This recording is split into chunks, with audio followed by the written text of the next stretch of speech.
Good morning friends, GST platform के YouTube channel में आप सभी का स्वागत है। फाइनेंशियल ईयर 1920 के लिए जो अब आपको जीएसटीआर 9 है उसके लिए इंस्ट्रक्शंस में चेंजेस कर दिए गए हैं और उसके अंदर टेबल 8A जो कि मोस्ट कंफ्यूजिंग और मोस्ट इंपॉर्टेंट टेबल बताया जाता है कि इनपुट टैक्स क्रेडिट जो हमारा ऑनलाइन 2A है उससे ऑटो पॉपुलेट होता है। तो फाइनेंशियल ईयर 1920 के लिए जो एनुअल रिटर्न होगा उसका टेबल 8A ये जनरेट किस बेसिस पे होगा वो अब डेट जो है वो निकल के आ चुकी है। तो इसका रेलेवेंस आपको ये समझना है अब कि फाइनेंशियल ईयर 1920 का किसी भी इनवॉइस के ऊपर अगर आपने इनपुट टैक्स क्रेडिट क्लेम किया हुआ है तो वो आपके जीएसटीआर 2A में रिफ्लेक्ट हुआ या नहीं ये आपको चेक कर लेना है 1 नवंबर 2020 तक। या फिर अगर आप एक सप्लायर हैं तो आपको अपनी जीएसटीआर 1 31 अक्टूबर 2020 तक अपलोड कर देनी है, तभी सामने वाले के जीएसटीआर 2A में जो डेटा 1 नवंबर को आएगा उसके जीएसटीआर 9 के टेबल 8A में रिफ्लेक्ट करेगा। क्या है सारी चीज, कैसे वो रिफ्लेक्शन होगा वो हम लोग देखेंगे ऑनलाइन पोर्टल पे। इससे पहले जो रूल के अंदर चेंज किया गया है वो पढ़ लेते हैं और उसके बाद हम लोग चलेंगे पोर्टल के अंदर और वहां पर देखेंगे कि किस तरीके से डेटा जो है वो एंट्री की जाएगी ताकि आपको 19-20 में टेबल 8A को रिकंसाइल करने में दिक्कत ना आए, क्योंकि काफी लोग उसमें कंफ्यूज रहते हैं।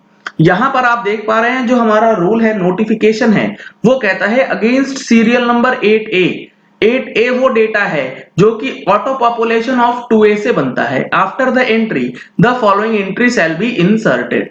यहां पर बताया गया for financial year 1920 it may be noted that the details in GSTR 2A generated as on 1st November 2020 यानी कि 1st नवंबर 2020 तक 1920 के जो भी इनवॉइसेस होंगे वो अगर अपलोड हो जाते हैं तो वो आपके टेबल 8A में ऑटो पॉपुलेट कर दिए जाएंगे।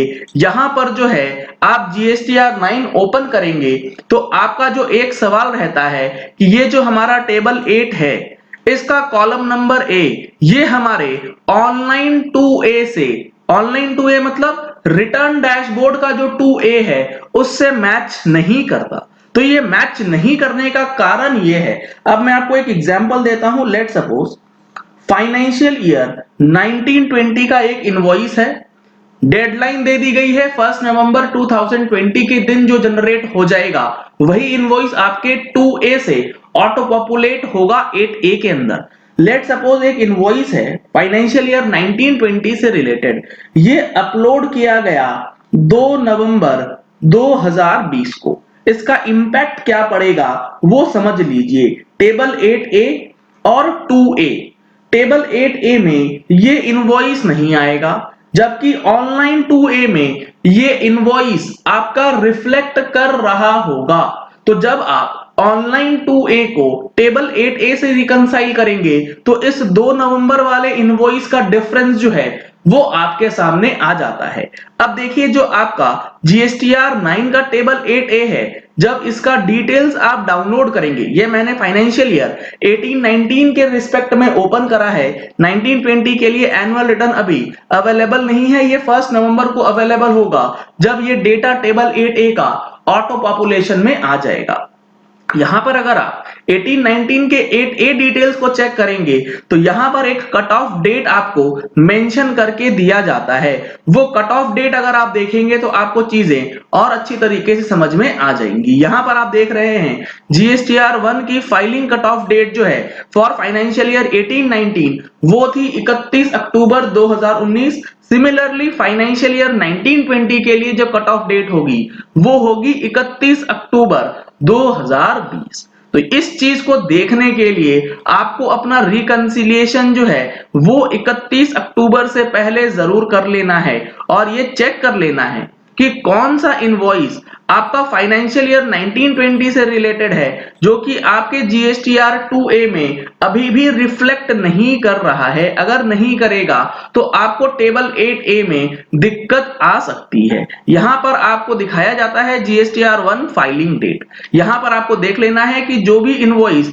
फाइलिंग डेट 31 अक्टूबर 2020 से पहले है और आपका वो इनवॉइस जो है, जो पर्टिकुलर इनवॉइस की हम लोग बात कर रहे हैं, वो फाइनेंशियल ईयर 1920 से रिलेटेड है या नहीं है। अगर नहीं तो सामने वाले सप्लायर से आप रिक्वेस्ट करके अपलोड करवा लीजिए इस 10 दिन के अंदर, ताकि आपका 2A और टेबल 8A जो है वो रिकंसाइल हो जाए। और जब आप फाइनेंशियल ईयर 1920 की एनुअल रिटर्न भरें तो आपका table 8A table 8B exact match हो और टेबल 8 में किसी प्रकार का कोई डिफरेंस जो है वो ना रह जाए। इसी तरीके से जो आपका क्रेडिट नोट है वो भी 31 अक्टूबर 2020 तक जो भी अपलोड हो जाएंगे वो आपके टेबल 8A में ऑटो पॉपुलेट होगा। कहने का मतलब है कि जो भी डेटा 2A से 8A में जाएगा वो 31 अक्टूबर 2020 तक ही जाएगा। उसके बाद कोई भी डेटा 8A में नहीं जाएगा। ऑनलाइन 2A में वो सारी चीजें रिफ्लेक्ट जो है वो करी जाएंगी। तो ये एक बड़ा अपडेट है जो कि जीएसटीआर 9 के अंदर आपको जीएसटीआर 2A और टेबल 8A को ध्यान में रखते हुए करना है। तो ये छोटी छोटी चीजें जो जीएसटीआर 9 के लिए आपको फाइनेंशियल ईयर 1920 के लिए चेक करना है वो अभी से कर लीजिए, ताकि बाद में किसी प्रकार की कोई दिक्कत ना रहे। चलिए इस वीडियो को यही एंड करते हैं। आशा करते हैं कि आपको ये चीज समझ आ गई होगी कि फाइनेंशियल ईयर 1920 से रिलेटेड जो आपका जीएसटीआर 1 है या जिस सप्लायर से आपने परचेज किया है उसका भी जीएसटीआर 1 वो 31 अक्टूबर तक फाइल हो जाना चाहिए, इंक्लूडिंग ऑल द इनवॉइसेस जिसका आईटीसी आपने 19-20 में क्लेम कर रखा है। अगर आपने हमारे चैनल पे फर्स्ट टाइम ट्यून इन किया है तो चैनल को सब्सक्राइब करने के लिए नीचे दिया गया रेड कलर का सब्सक्राइब बटन प्रेस कर लीजिए। साथ में जो बेल आइकन है उसे भी प्रेस कर लीजिएगा ताकि वीडियोस की नोटिफिकेशंस आप तक रेगुलरली पहुंचती रहे।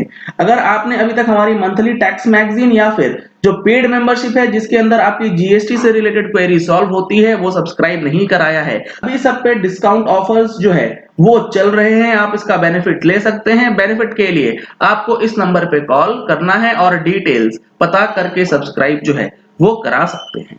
Thank you and have a nice day.